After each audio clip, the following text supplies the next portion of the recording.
Hello, good morning everyone. সবাই কেমন আছো? আশা করি সবাই ভীষণ ভালো আছো।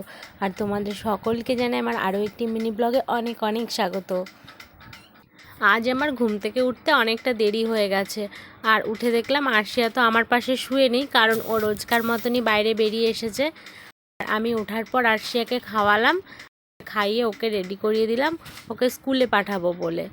আর সে এত ছোট অবস্থায় কেন স্কুলে পাঠাচ্ছি তোমাদের অনেকেরই প্রশ্ন থাকতে পারে। একদমই নয়, ওকে পড়াশোনার জন্য পাঠাচ্ছি না, ওর ওয়েটটা করানোর জন্য ওকে। আমাদের বাড়ির পাশেই রয়েছে অঙ্গনওয়াড়ি স্কুল, আর সেইখানে আরশিয়াকে মা নিয়ে গেল। আর যাওয়ার আগে এই দেখো দাদুর সাথে একটু খুনসুটি করে নিল। এই যে বাবা কিন্তু আরশিয়াকে খুব ভালোবাসে। আমরা যখন এখান থেকে চলে যাই তখন কিছুদিন না দেখতে পারলেই বাবার ভীষণ মন খারাপ হয়। এখনই আঁচল লাগতো দাঁড়া।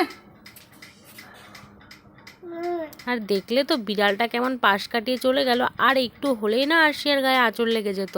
এই আমার বাড়িতে কিছু থাকার না থাক কয়েকটা বিড়াল আছে, মানে জ্বালাতন করার জন্য। আর ওইদিকে আরশিয়া বাজারের ব্যাগ নিয়ে একা একাই বেরিয়ে পড়ছিল বাজার করবে। আর বাবা বাজার থেকে আসার পথে আরশিয়ার জন্য লিচু নিয়ে এসছে, কারণ আবার নাতনি এই বছর জীবনে প্রথমবার লিচু খাবে। তাই আমি একটা লিচু আরশিয়াকে ছাড়িয়ে দিলাম, কিন্তু ও একদমই না খেতে পছন্দ করলো না। আর এই যে এইদিকে মাও চলে আসলো স্কুল থেকে আরশিয়াকে নিয়ে, হাতে খিচুড়ি আর ডিম সেদ্ধ সাথে নিয়ে এসেছিলো। আর সকালের আজকের কোনো কিছু দেখানো হলো না, খাওয়া দাওয়া একেবারে দুপুরের মেনুতে চলে আসলাম। আজকে দুপুরে বানিয়ে নিয়েছিলাম আমি হান্ডি চিকেন। আর হাঁড়িটা কিন্তু একদমই মানে হান্ডি চিকেনের জন্য কিনে আনিনি, এই হাঁড়িতে আগের দিন দই খাওয়া হয়েছিল, আর আমি সেই হাঁড়িতে হান্ডি চিকেনটা বানিয়ে নিলাম।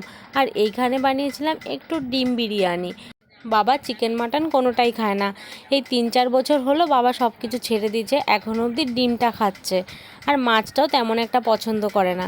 তাই আমরা যখন ঘরে বানাই বাবার সেই বিরিয়ানি কখনোই খাওয়া হয়ে ওঠেনি, কারণ আমরা যতবারই বানিয়েছি চিকেন বিরিয়ানি বানিয়েছি, আর বাবার তার জন্য খাওয়া হয়নি। আর এই যে হান্ডি চিকেনটাও আমার পুরোপুরি রেডি। তারপরে স্নান করে এসেছে বাবা, তারপর বাবাকে আমি একটু বেড়ে দিলাম। এটা বাবার প্লেটটা ছিল না, এটা আমি আমার জন্য নিয়েছিলাম, আর বাবাকে আগেই দিয়ে দিয়েছিলাম। যেহেতু বাবা চিকেন খাবে না, তার জন্য কিছু ধরা ছোঁয়াও খাবে না বলে বাবারটা আগেই বেড়ে দিয়েছিলাম। আর আমি এরই মাঝে আরশিয়াকেও খাইয়ে দিয়েছিলাম। আরশিয়াকে খাওয়ানোর পর এই যে আমি খেতে বসে গেছি। আর আমাকে একদমই মানে স্কিপ করে যাও, কারণ আমার অবস্থা খুবই ভয়ানক হয়ে আছে। মানে আমি নিজের যত্ন নেওয়াতে এখন একেবারেই ভুলে গেছি, মানে আরশিয়ার যত্ন নিতে গিয়ে বাচ্চাটা যে আমাকে এত মানে পাগল করে ছাড়ছে কি বলবো। এইদিকে আমি খাচ্ছি, আর অপোজিটে দেখো হনুমানটা বসে গাছের কাঁঠাল খাচ্ছে। ও বেচারা, আমাদের এইদিকে এতটাই সবজি চাষ কম হয়, হনুমানগুলো সত্যি খুব বিপদে পড়ে গেছে। এর জন্য না এই হনুমানগুলো এখন বাড়িতেই প্রচণ্ড উৎপাত করে। আর এইদিকে বিকেল হতে হতেই বাবা দিয়ে দিচ্ছে এখানে জল। মায়ের শরীরটাও কয়েকদিন থেকে খুবই খারাপ, অতিরিক্ত দাঁতে ব্যথায় ভুগছে।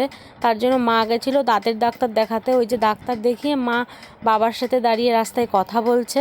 আর আমি কিন্তু খুব কাছে মায়ের জন্যই অপেক্ষা করছিলাম যে মা কখন আসবে, অনেকটাই দেরি হয়ে যাচ্ছিল। আর আমি বসে থাকতে থাকতে এই যে মাও অবশেষে চলে আসলো। মা এসেই আগে আরশিয়ার কথাই আমাকে জিজ্ঞাসা করছিল, দিয়ে আমি বললাম আরশিয়া তখন ওর মেজো দিদুনদের ঘরে ছিল। আর মা আসার পথে আমার জন্য সিঙ্গারাটা নিয়ে এসেছিল, আমি সিঙ্গারা খেতে ভালোবাসি তাই। তারপরে আমি আরশিয়াকে সন্ধ্যাবেলা আবার খাওয়াতে বসছিলাম যখন, এই দেখো কতগুলো টিকটিকি এসে হাজির হয়েছে। যদিও আমার বেশ ভালোই হয়েছে, আমি আরশিয়াকে টিকটিকি দেখে খাওয়াই সবসময়। আর ও টিকটিকিকেই একটু ভয় পায়, মানে টিকটিকিটা দেখি ওকে খাওয়ানো যায়, জোর জবরদস্তি ওকে খাইয়ে দিলাম। আর এই যে রাত্রেবেলা মহারানী ঘুমাচ্ছে, আর মহারানীর দিদা তার হাত পা টিপে দিচ্ছে। এইভাবে ও মা ওকে রাত্রেবেলা ঘুম পাড়ালো অনেক কষ্ট করে। আমার আজকের ব্লগটি আমি এখানেই শেষ করলাম। পরবর্তী ভিডিও খুব তাড়াতাড়ি আসতে চলেছে। এই ভিডিওটি যদি তোমাদের ভালো লেগে থাকে লাইক কমেন্ট শেয়ার করে দিও। সবাই ভালো থেকো, টাটা।